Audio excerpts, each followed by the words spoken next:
So, what do you guys see future India as when it comes to medical field? Actually robotic surgeries already ನಡೀತಿದೆ, Yes, yes. So ಅದಂತೂ ಏನು problem ಇಲ್ಲ.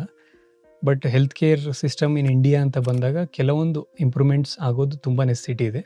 Specially the infrastructure ಆಗಲಿ ಅಥವಾ patient details management, Okay. ಇದರಲ್ಲಿ ಭಾಳ lagging ಇದೆ India.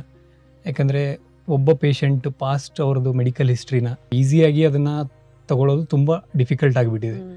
ಸಾಕಷ್ಟು ಸಲ ಪೇಷಂಟ್ಸು ಅವರು ಮನೆಯಲ್ಲಿ ಏನೋ ಪ್ರಾಬ್ಲಮ್ ಆಗಿಬಿಟ್ಟು ಡಾಕ್ಯುಮೆಂಟ್ಸ್ನ ಕಳ್ಕೊಂಡಿರ್ತಾರೆ. ಸೊ ಈ ಥರದ್ದೆಲ್ಲ ಪ್ರಾಬ್ಲಮ್ ಆಗ್ಬೋದು. ಅದನ್ನು ಸ್ಟ್ರೀಮ್ಲೈನ್ ಮಾಡೋದು ನೆಸೆಸಿಟಿ ಇದೆ. Next one vaccination, adult vaccination specially, ಅದನ್ನು ಸ್ವಲ್ಪ ಅವೇರ್ನೆಸ್ ಮೂಡಿಸೋದು ಗೌರ್ಮೆಂಟ್ ತುಂಬ ರೆಸ್ಪಾನ್ಸಿಬಲ್ ಆಗಿ ಮಾಡಬೇಕಾಗುತ್ತೆ. ಇನ್ನೊಂದೇನೆಂದರೆ ಪಬ್ಲಿಕ್ ಕೂಡ ಈಗ ಸಿಗ್ತಿರೋ ನಾಲೆಡ್ಜ್ ತುಂಬ ಅಬಂಡೆಂಟ್ ಆಗಿಬಿಟ್ಟಿದೆ. ಬಟ್ ಪ್ರಾಬ್ಲಮ್ ಏನಾಗಿದೆ ಅಂದರೆ ರೈಟ್ ಇನ್ಫಾರ್ಮೇಷನ್ ಸಿಗೋದೇ ಕಷ್ಟ.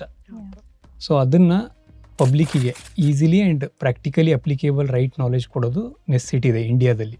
ಯಾಕಂದರೆ ರಾಂಗ್ ಇನ್ಫಾರ್ಮೇಷನ್ಗಳಿಂದ ತುಂಬ ಅಡ್ವರ್ಸ್ ಎಫೆಕ್ಟ್ಸ್ ಆಗಿಬಿಟ್ಟು ಬರ್ತಿರೋ ಕೇಸಸ್ಗಳು ಜಾಸ್ತಿ ಆಗಿಬಿಟ್ಟಿದೆ.